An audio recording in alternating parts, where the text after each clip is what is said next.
I bring y'all fish farewell forever. All right, so this is the packaging that it comes in. Normally the box is sitting behind me, but as you can see, it is a small little box. So there we go. All right. So indulge me a moment while we go ahead and go over the story here. Beneath the sea, surrounded by cliffs, is a whirl of innumerable fish. You are one of that great school. For as long as you can remember, you have been swimming around and around in this unknowable place alongside your kin. With no one understanding the meaning, everyone continues to be swept along the same path in the same way. For you, the dull, monotonous days are muddy and drowsy. Still, once in a while, your mind touches on something when you look up and see the moon hanging in the night sky.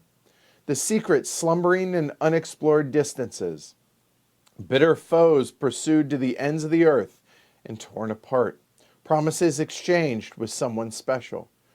Dreams like bubbles bursting on the edge of memory. Where are you? Are you still nodding off? You begin to realize what keeps you in that place is your own conviction. You see that each time you release one of your convictions, you become a little more free. Even the irreplaceable things you clutch to your heart, the light you resolve to protect throughout your life, the things close to you that should never be taken until the very end. However, if you are able to let go, you will be released at last to a place outside of existence. The game also has a little quote in here from J.D. Salinger. It says, I just make them vomit up every bit of the apple their parents and everybody made them take a bite out of. All right. Lastly, a big shout out to James Nathan over at Opinionated Gamers. If you guys want to read his really excellent write-up on this game, review/write-up, I think is a good way to describe it. Check it out. I linked to it down in the description below. All right. So, Fish Farewell Forever. It's a solo-only game. The game has 30 cards. The goal of the game is to get this deck of cards over to the Beyond, and then eventually from the Beyond to the far shore. If you succeed in doing so, you win the game. If, however, you're unable to do so, you lose the game. Pretty simple. If you don't have enough cards to pay the price to move from the Beyond to the far shore, then you lose the game. So, how do you play this game? Well, I'm going to teach it very simply by actually playing the game. You start with 5 cards in your hand. Now, the 5 cards in your hand, I'm actually going to lay out for you guys here because it's a solo game, so it doesn't matter.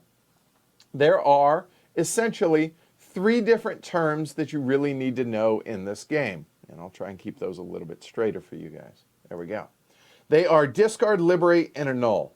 All right? So discard is what's going to happen every turn after we have taken our actions, potentially, and possibly liberated a card. Liberated a card is going to be moving it into the Beyond. The Beyond is good, okay, having cards here. Annulling somewhat is bad. When we run out of the 30 card draw pile, we then have to shuffle up the discard pile and then go ahead and make a new draw pile. But to be able to do so, we must take 2 cards from the Beyond and move them over to the far shore. If we do not have 2 cards in the Beyond to do so, we lose the game. Or if we get to where we cannot take any further actions, we lose the game. So there we go. So the theme here says that we have to remake the draw pile, we have to pay to cross the river Styx to go to the far shore. So how do we do that? Well, some of these cards have virtue points on them. They are the big numbers as you see here. So this has 1 virtue point. The number in the top left corner is going to be the number of virtue points that you must spend in which to liberate that card. Now, some of these cards have special actions on here.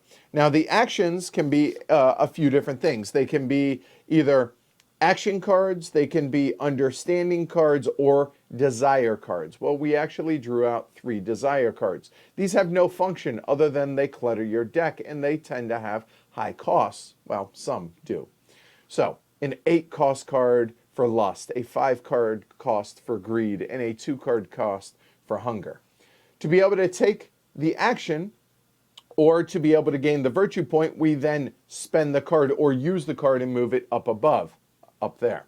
So for instance, if I wanted to, say, liberate this card, I would have to spend 0 virtue points. So what does that mean? I literally would take this card over and put it into the beyond. But you are only allowed to liberate 1 card per turn. That's pretty much it. The goal of the game is to get rid of the deck of cards. Now, I will say, as we get closer, if we have extra cards in the beyond, we then can start to liberate the discard mat, the insert, and even the rules themselves. Basically, the game, it is a elevated win. It helps you put the game back into the game box. If you're able to not just succeed in winning the game, but you're able to, well, elevate your win, so to speak. So, without further ado, let's begin.